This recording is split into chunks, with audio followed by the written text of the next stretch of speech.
oftentimes, pancreatic cancer patients will eat, maybe a quarter of a sandwich or half of a sandwich and maybe put some tuna or some peanut butter, and that can be really, really quick, easy, and fast. We wanted to create another option to really, liven things up, wake up your taste buds, appreciate some of the things that are in season right now. And this is another one that you can batch cook. So we're making some seared chicken tacos with watermelon salsa. Mm-hmm. So this is perfect for the summer. And what we're gonna do is we're gonna season the chicken ahead of time. You can do this right before you cook. You can even do this overnight in the refrigerator. The longer it sits in the marinade, obviously the tastier it's gonna be. Now, one thing I do for chicken, and I'm gonna show you a really cool technique to cook it. Cut it in half. And you can even do, if you have a butcher, if you go to a grocery store with a butcher, you can get them to butterfly it for you. It just cooks it a little bit faster, and especially if you're worried about making sure you cook it all the way through. Cutting it in half just not only reduces the amount of time, but you can also make sure that it's cooked all the way through, and it's a lot faster. So we have a butterflied chicken breast here, and we're gonna add very simple seasoning. So this is one of my favorites, is smoked paprika. Oh. So smoked paprika adds a ton of flavor, and it's not spicy. So especially if you want to avoid that spiciness, smoked paprika is a great way to add a little bit of that smoky flavor. So we're gonna just put a little bit on top. And these you can find, again, almost every grocery store will carry smoked paprika now. It's a great staple pantry item to have on hand. We're gonna add a pinch of salt.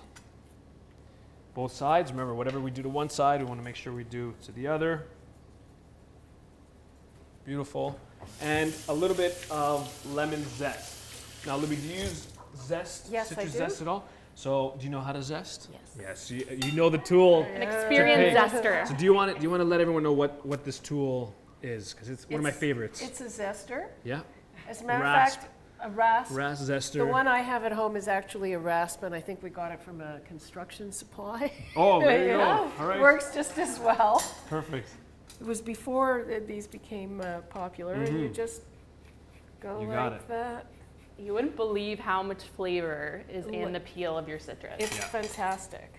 Yeah, and you just want to make sure that, you wash the outside really well. But it's one of those free ingredients that we don't usually use all the time. It freezes really well.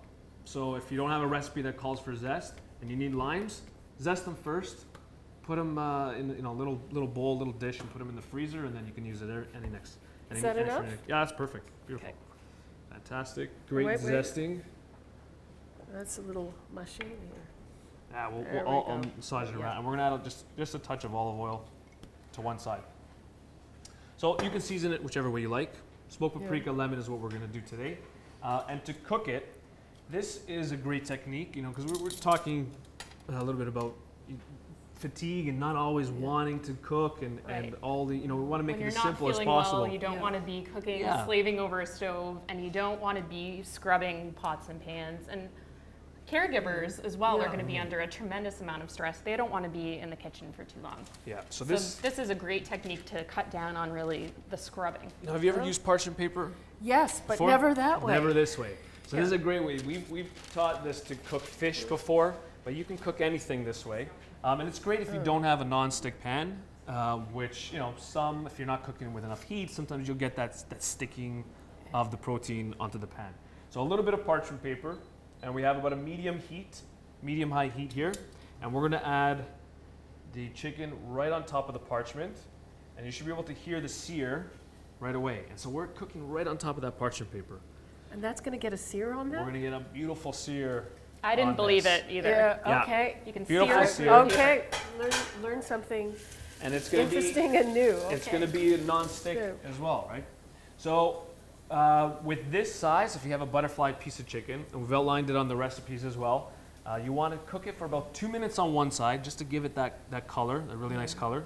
When we flip it, and we'll do that in a second, we're going to cover the pan again and just let that finish cooking for about 5 minutes. And that's all you need. Now, when I use boneless chicken, I like to use thighs because they have a little more flavor. They take a little longer to cook. Yes, you're right. That's a great idea. Yeah, they're and the cheaper thighs too. would be good. Yeah, they're less expensive, and also they have more calories. They taste better because there's more fat to them, right? But that's a good thing when you're only eating smaller amounts. You want, as many calories in that bite as possible. And with our tacos or sandwiches, these are great because it's all about what you put on top, right? So let's say you're a caregiver or a family member who's preparing some meals for a friend or family member who's going through pancreatic cancer and its treatment. Then, maybe they need to gain weight, but the whole household doesn't need to be having, really high fat, energy dense foods. So we get a lot of questions from people, how do I cook for my entire family and still meet that person's needs? So I always suggest, you start with a healthy basic recipe, and that's kind of your template. And then with the toppings, that's where everybody can modify what they're going to do with their own recipe. So, if you're doing taco night, the person with pancreatic cancer or who's just been through their treatment can add cheese to get some extra protein and extra calories. Sour cream. Full fat. Yeah, full fat sour cream. You don't need to skimp on the fat. Avocado, all of these great things. And for the person who wants things on the lighter side, they can load up on the lettuce or the cabbage or the things that might be more difficult for the person with pancreatic cancer to digest. So it's really about, starting with the base ingredients, keeping it healthy, and then adding those protein and calorie boosters on top. Yeah, and I just want to point something out, that when I was sick, one of the things that my husband and I, appreciated the most was when people brought us food. It just made life a lot easier, even though we cook a lot, when we're both healthy. So this information really, it's for everyone, because I'm sure everybody knows somebody who is going through cancer, and bringing a meal that they don't have to prepare that's healthy is really one of the best things you can do for them. I think that's wonderful, because people always feel they want to help, but they might feel helpless. They might not know what to say or where to start. And then they say, what can I do? And that puts the other person in an awkward position. It's hard to ask for help. I had friends, lots of people who they just say, I'm bringing you a meal on Tuesday. I say, wonderful. Great, thank you. Takes a lot of the stress out of your day. It's one less thing to think about. So great point. For everybody watching and who's going to look at our recipes online, these are things that you can prepare and share with people who are going through a difficult time. Yeah, and the other thing you can do is putting fresh groceries, just getting the groceries for them, even if the patient can pay for it themselves, but that's a huge help. And even stuff like, here we had everything beautifully chopped for us. Right. Yeah, even that. Just some preparation. If you prep, that makes it just a lot quicker and easier to get the meal on the table. That's wonderful. Right, Really helpful. It's been about a couple minutes. You have to prove to us that you seared this. Yes, absolutely. So you can usually tell by the side when it starts to change color. It goes from that sort of translucent, that pink, to more of that white. So when it's about a quarter, almost halfway through, we can flip that up. So we get our tongs, and see, we have a beautiful Isn't that sear. amazing? Can everybody right through see there. that Wow. up on the screen? Yeah, there you go. I always lift it. I forget that you have it on the screen there. We'll flip the other piece too. And so, like I said, look, I'm moving this around, and you really don't need much. If you did want to keep a low calorie, you don't need much fat, because you almost have this piece of paper, right? I had That no acts idea. as that non-stick. So we're going to let that cook for about another 5 minutes just on that side. I'm going to reduce the heat to about medium-low. That's about 4.5 on here. Reach for your trusty lid again, or pan, Or improvise? and then just put it on top. 5 minutes, and then it'll be cooked through. And then you always want to double check with chicken. So obviously you can cut it all the way through, make sure that the juices are clear, they're not pink, and there's no pink or blushing in the chicken. Or a food thermometer is always your best tool. That's the best way to It's check. always the best tool, That's especially when something you're to not sure. So for chicken, you want to make sure it's these 165 Yeah. degrees Fahrenheit there. So that's 5 minutes, really simple. Now we're gonna make this really nice summery, refreshing salsa. So for me, summer is a few things, but watermelon is definitely part of my summer. So we're gonna slice this up. We're gonna dice this. So Libby, if you don't mind, we can move that right onto the cutting board, and just give me a few slices to add here. And when picking a watermelon, do you know how to pick the juiciest watermelon? No idea. I see people tapping it, but I don't know what they're I love when you see people knocking like, hello? Yeah. They just do it because they think Yeah, that it looks cool. that's one of Yeah. them. That is one of them. So there's usually a few tips. With your regular watermelon, you can tap it, and what you're listening for is actually a hollow sound.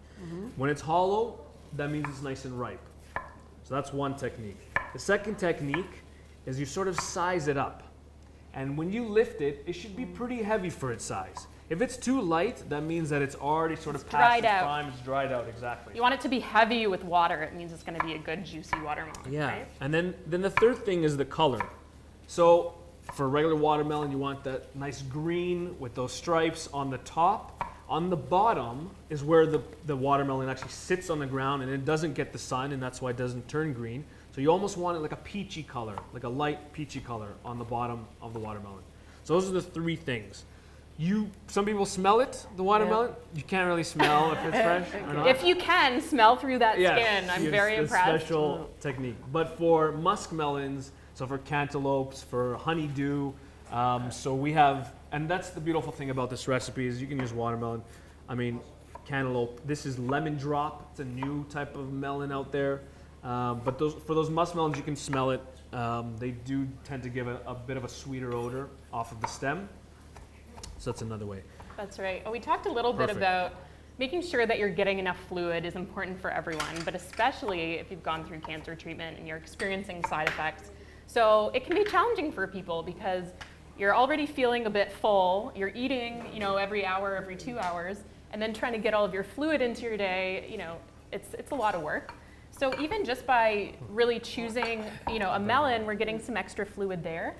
Other things you can do is try to choose fluids that have calories in them. So rather than just filling up on water throughout the day, if you are losing weight and you're not able to take in very much, then it's a good idea, try to have some milk, try to have juices that you can tolerate, and that might be a good way to get in some extra calories and still meet your fluid needs. Soups are another great option too. All right. And your frozen desserts. Yes. Can't forget about those. So nice, refreshing watermelon. Or why don't we add a little bit of the green too, just for color. Of course, you could do your classic salsa where you're 2 melons. using some tomatoes. If you find tomatoes too acidic, then this is a great option. And the color is really fabulous, of course. We eat with our eyes, so when people don't have such a good appetite, presentation is everything, right? We're going to add, yeah, exactly. Just squeeze it right over top. You wasted the zest, Some Geremy. on me as well. It's all right. It gives me a nice little fragrance for the Behind rest the of ears? the day. Absolutely. I usually need tools for this. There you go. You can fork. I use a fork. Yeah, or- fork is a Do you good have way one to of do it. those clamps that squeezes it out? Lime clamps. Yeah. So there we go. Perfect. A Juices. nice little bit of acidity there from that Well, these lime. are nice, Lately, I've been getting them from the supermarket, and they're like rocks, They're- which yeah. means they're not that fresh. Yeah, there's a couple ways. I mean, you can roll it if they are a little harder. You can roll it out. That sometimes promotes a little more juice out of the cells there. So that's it. A little bit of acidity. We're gonna add a little bit of olive oil here and fresh herbs. Now we talked about this ahead of time. I wanted to make sure that Libby liked cilantro because I've been attacked before for cilantro. I know some cilantro haters in the crowd. You're either a lover or a hater. Yes, There's yes, no yes. gray area in terms of how people feel about cilantro. So But Libby, Libby's a Libby fan? likes Yeah. cilantro. So we're just gonna again tear this over top. So Oh, you do the okay. cilantro. I have some mint. Again, I love mint and watermelon together. Again, choose whatever fresh herbs you like. Basil goes really well with watermelon too. Beautiful. You can chop it up finely if you did want just more of a lighter touch. But these sort of delicate, I call them again summer herbs. It's almost nice to get like a little piece of mint or cilantro in there. Adds a bit of flavor. You don't need too much. Yeah. There we go. These are dried so perfectly. And that's pretty much it. We got a pinch of salt. Right? Again, remember salt, and I think there's a little bit of a misconception that that salt adds flavor. And so when something doesn't taste so good, we automatically think, okay, we gotta add more flavor, we gotta add more salt. Salt actually is not flavor at all. What it does is it enhances Yep. flavor, right? So you want to make sure that, instead of always reaching for that salt, maybe try a fresh herb, maybe try a spice like a cumin or something that you might like. And with that little bit of salt, it'll just make those ingredients taste even better. So nice, refreshing salsa. Libby, I'll get you to just gently stir that up there. And we should be done. If you're going through taste changes too, it's always a good idea to try to balance the bad taste that you're experiencing. So sometimes people will say, ooh, you know, I can't eat fruit, or even, you know, certain certain vegetables, certain foods are just too sweet for me. So to balance that out, you might add some salt, just to add, you know, help to balance some of that. If things are too bitter, adding something sweet can help. So a little bit of maple syrup or some honey if something's bitter. The other thing you might experience with chemotherapy is a metallic taste to food, and that's did you go through that, Libby? Yeah, no, another illness, not this one. Yeah. So, and that's tough if things taste like metal, and it can often be the high protein foods. So we're encouraging people, of course, you know, get protein at every meal, every snack, but if it's not going to taste good, it's going to be really, really challenging. So you can go, oh yeah, question. Christy, what do you do for the metallic taste? Yes, Yeah. it's a big issue, right? So what you can do is you can try actually using like plastic spoons and forks. Try not to eat out of metal containers or use metal utensils. That tends to help from what we hear from patients. You can also try to get your protein from vegetarian foods. So we really want people to choose the foods that you enjoy. If something tastes terrible to you, there has to be another alternative, and that's where going to a dietitian really helps. So let's say the meat tastes metallic to you, then you could be having some cheese, you could be having, you know, some Greek yogurt, some of the peanut butter, things like that, to try to up your protein levels without having things that don't taste so good. Other people have found that, you know, marinating meat in things like pineapple juice can help because you're getting that sweet taste, and it can help to balance out, you know, some of the metallic flavor.